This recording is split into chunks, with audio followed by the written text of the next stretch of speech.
A veure, el projecte de l'ES Diari pensem que té un punt de partida, que és Vilanova Digital, que durant 11 anys està fent una tasca només a la comarca del Garraf. Jo crec que en aquest moment la definició d'aquest canvi, d'aquest pas que hem fet, és intentar aconseguir unificar una mica el territori. Nosaltres teníem clar que l'obertura d'aquesta nova via de comunicació, que és l'ES Diagonal, faria que, tot i que Vilafranca i Vilanova sempre han estat molt a prop, mentalment trencava una barrera que a la gent li semblava que estava molt lluny.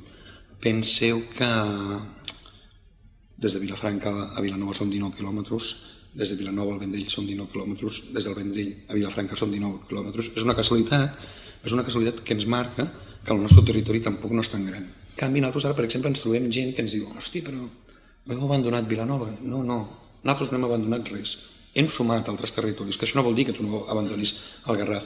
Nosaltres seguirem informant igualment de Canyelles, de Cubelles, d'Olivella, dintre de les seves possibilitats, perquè cada municipi té la seva idiosincràsia i n'hi ha municipis on hi ha més informació i hi ha altres que no. Ara bé, si tu sumes, aconsegueixes més públic. Nosaltres acabem de tindre les primeres audiències d'aquest mes, fa uns mesos que vivim, tenim la primera audiència de UJD auditada i ens donen 28.000 i pico lectors. Està molt bé, hem de seguir creixent.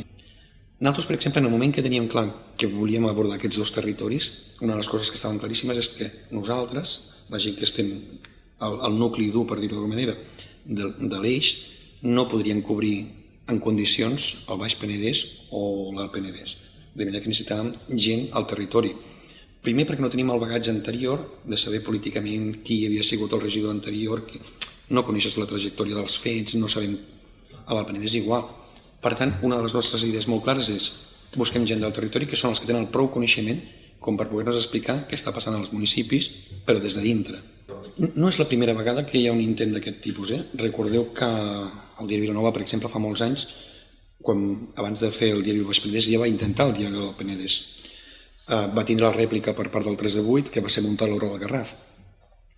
Sempre hi ha hagut aquests intents d'intentar unir la comarca, les tres comarques, unir-les de cara als mitjans. Ja fa un temps, nosaltres ja vam començar a parlar-ho fa un any i pico, però la Fura, per exemple, sabeu que ja ho està fent, ja fa dies que ho està fent, és un diari gratuït que ja fa dies que està fent una edició per les tres comarques. Nosaltres teníem clar que per mantenir un mitjà de comunicació en aquests moments no ens podem limitar a una comarca de 6 municipis, per una qüestió econòmica i viable, simplement, a part de la qüestió mental de tenir aquesta idea d'ajuntar les tres comarques. Nosaltres, per exemple, els primers anys havíem tingut ajudes, l'any passat no hi havia subvencions pels mitjans petits, els mitjans de poble no teníem d'allò, tot anava pel grup Godó. Aquest any em sembla que tampoc tenim ajuda. L'ajuda que fa 3 anys ens van donar, que em sembla que eren 1.000 euros, encara no l'hem cobrat. Per això nosaltres vam fer desaparèixer el logo de la Generalitat, perquè no li hem de ficar un logo amb algú que a sobre no et paga, no et dona ajudes ni res. Les administracions locals estan gastant molts diners en comunicació, però en comunicació pública, els mitjans, que és la seva obligació, i les ajudes que estan donant als mitjans privats són més aviat escasses. Perquè estem en un moment de canvis dels mitjans. Els mitjans s'estan transformant. Els mitjans havien arribat a un punt, a un gran boom urbanístic, que hi havia uns ingressos per publicitat que permetien crear unes estructures de personal brutals. No cal ficar exemples, però tots coneixem els mitjans locals que havien tingut plantilles de 25-30 persones. No es pot, no és sostenible. A part tenim el canvi aquest del paper. El paper cada vegada, jo espero i desitjo que no s'acabi mai, però tinc clar que el paper ja no arriba com arribava abans. Ningú sap cap on va el negoci dels mitjans digitals. Tots tenim molt clar que les audiències s'estan traspassant i estan passant als mitjans digitals, però el model de negoci encara està per estudiar. Una de les nostres aventures que sempre intentem fer és el sistema Premium.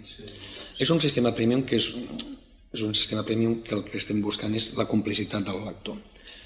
Penseu que el sistema Premium significa que tu pagues €1 al mes per tenir accés a uns continguts més especials, per dir-ho d'una manera. Està clar que amb aquest euro al mes no cobrim gastos ni res, però hem de començar a fer entendre a la gent que la informació té un preu.